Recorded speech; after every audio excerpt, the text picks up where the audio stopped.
Dillon, just looking over the last year that you've been in the program, where do you feel like you've improved the most? What's your growth been like in your time at Georgia? I'd say being coachable and being where the team needs me. For example, I'd say just being a player to catch the ball, being more confident, and getting yacked after the ball. So.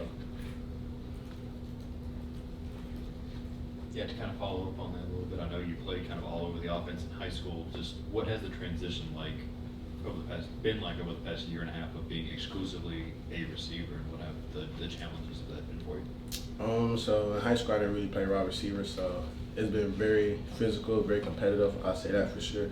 Going against the DBs that we have every day, so I say that's been the biggest change so far. So. Kirby talked about getting Marcus back in the comfort that he adds to the huddle. Just you as his position mate, what does that do for you, getting him back in the lineup? Just learning from him, because all my freshman year I learned from him and AD, so that's been the main thing for sure. So.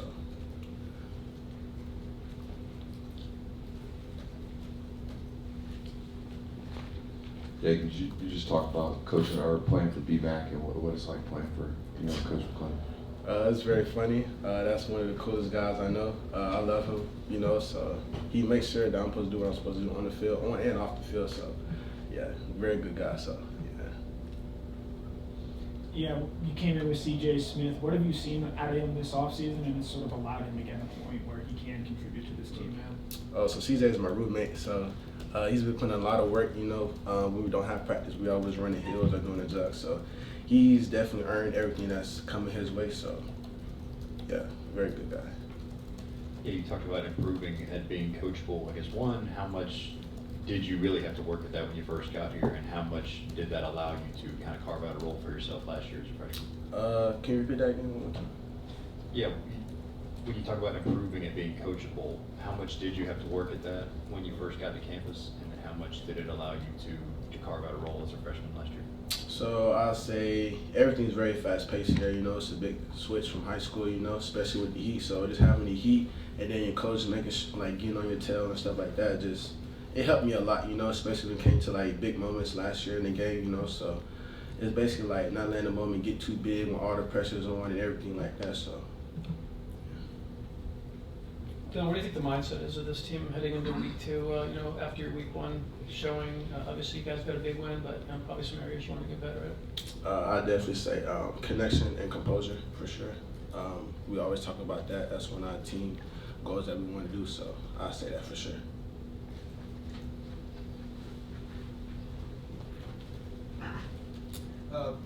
Dillon, Mekhi Mews made a lot of plays out there last week. What can you say about sort of the rise he's had on this team, and what do you expect from him going forward throughout the season?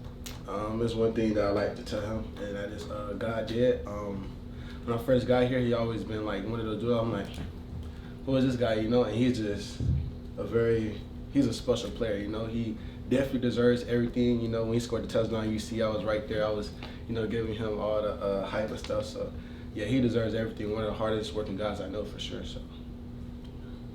Yeah, Carson told us he was a little nervous making that first start. What have you seen from him in practice this week, as he seems to have now sort of gotten his feet down under him and knows that, the rhythms that come with being a starting quarterback?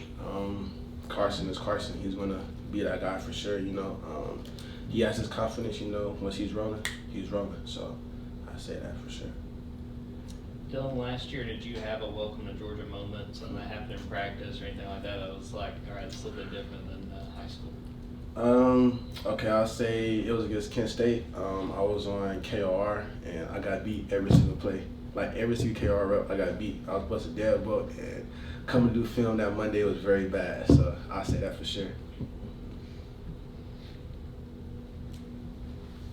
Is there a moment as a young player where being coached hard feels a little different? I don't know what your background was as a high school football player, but seemed to be coached really, really hard here at the University of Georgia. What's the key to taking coaching, I'll say just learning you're going to get developed. That's one of the things that's my goal for this week. I have goals for myself, and that's my main goal this week is to just be developed. And once you be developed, you're going to play without thinking, and then you'll make plays. So. Dillon, we've seen you back there with kickoff returns. In your mind, what is the key to being a good kickoff returner and being a weapon in that area of the game? I'll say vision and just hitting the hole. That's what Coach Cox said. You hit the hole, you're gonna make a play. So I say that.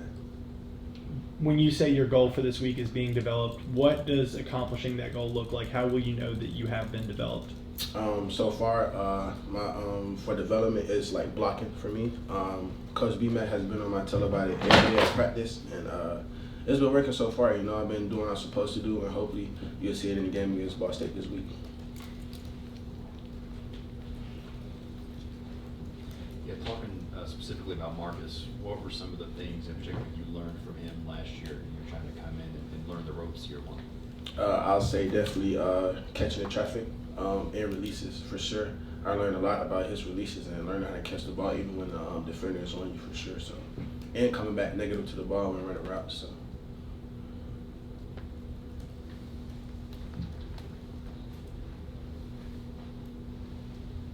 What led you from Texas to here? What was the connection with Bull to Georgia?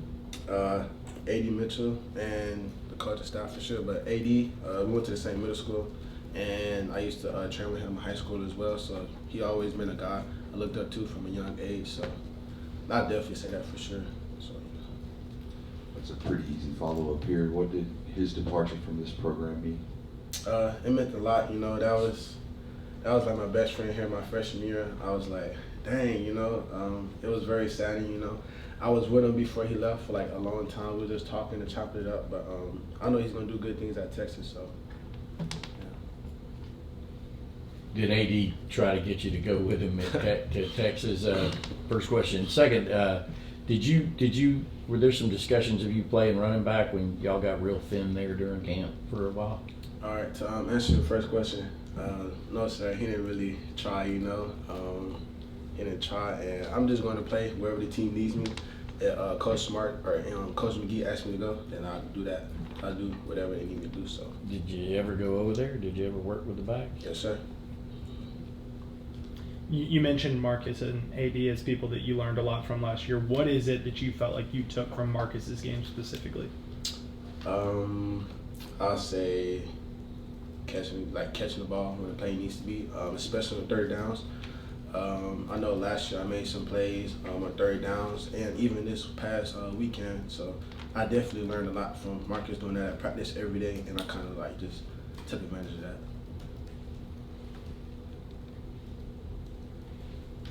More questions? Okay. Thanks, Dylan. No problem.